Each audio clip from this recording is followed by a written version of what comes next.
Oke, selanjutnya kita akan membahas tentang cara replikasi atau reproduksi virus.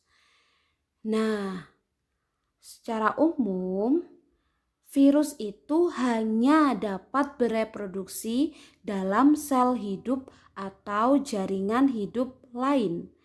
Jadi, apabila virus itu berada dalam sel yang mati, maka virus itu tidak dapat bereproduksi.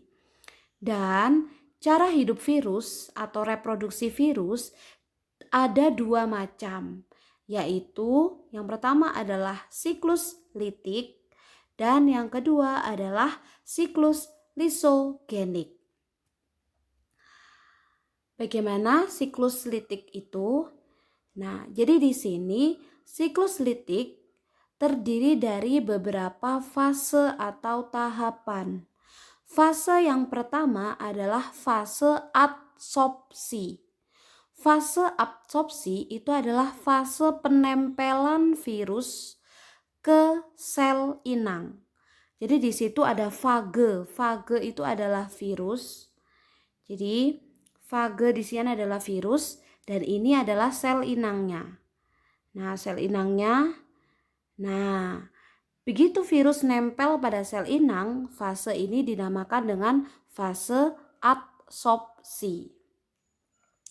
Oke, setelah fase adsorpsi, begitu dia menempel, yang dilakukan oleh virus apa? Ini tadi fase 1. Yang kedua adalah fase injeksi. Injeksi itu adalah fase di mana materi genetik virus masuk ke dalam ke dalam tubuh inang. Ya, jadi bisa dilihat di sini ya.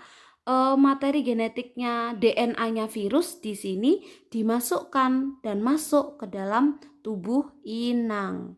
Nah, jadi ini adalah fase kedua, yaitu fase injeksi. Selanjutnya, nah di sini DNA atau RNA fage masuk ke dalam sel bakteri. Nah, berarti kan tadi kan akhirnya kan DNA-nya virus masuk ke dalam sel bakteri atau sel inangnya. Nah, kemudian tahap selanjutnya yaitu tahap replikasi dan sintesis. Pada tahap replikasi dan sintesis ini bisa dilihat bahwa DNA virus membajak tubuh inang. Nah, jadi DNA virus digunakan untuk membuat salinan tubuh virus yang baru. Nah,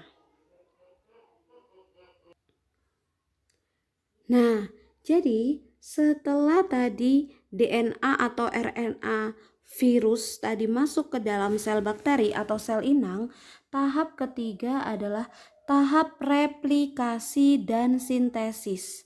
Replikasi itu artinya adalah memperbanyak diri. Jadi dalam hal ini virus membuat salinan-salinan tubuhnya, memperbanyak diri.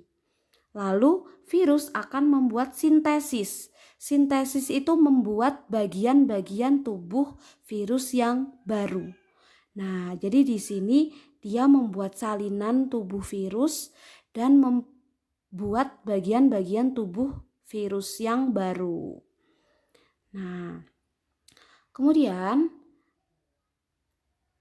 tahap keempat adalah fase perakitan. Jadi setelah dia membuat tubuh yang baru, selanjutnya adalah dirakit, ya kan? Dirakit atau disusun.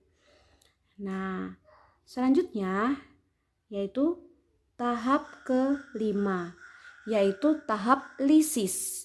Lisis itu adalah tahap pembebasan, di mana sel inang akan lisis. Lisis itu pecah dan mengeluarkan virus yang baru. Jadi, kalau kita rangkum, siklus litik ini terdiri dari 5 tahapan. Yang pertama adalah fase adsorpsi, yang kedua adalah fase injeksi, dan yang ketiga adalah fase replikasi dan sintesis, yang keempat adalah fase perakitan, dan yang terakhir adalah lisis atau fase pembebasan. Gitu ya. Oke. Bagaimana dengan siklus lisogenik? Siklus lisogenik tahap pertama sama dengan siklus litik, yaitu adalah fase adsorpsi, di mana virus akan menempel pada tubuh inangnya. Tahap kedua juga masih sama, yaitu fase injeksi, yaitu materi genetik atau asam nukleat virus akan disuntikkan masuk ke dalam tubuh inang.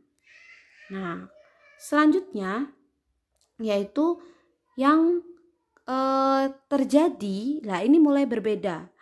Kalau tadi kan DNA atau RNA fage setelah diinjeksi kan akhirnya masuk ke dalam sel bakteri. Nah, pada fase lisogenik di sini berbeda di fase ketiga, yaitu DNA dari virus akan bergabung dengan materi genetik yang ada pada inang atau bakteri. Nah, jadi di sini membentuk yang namanya profag.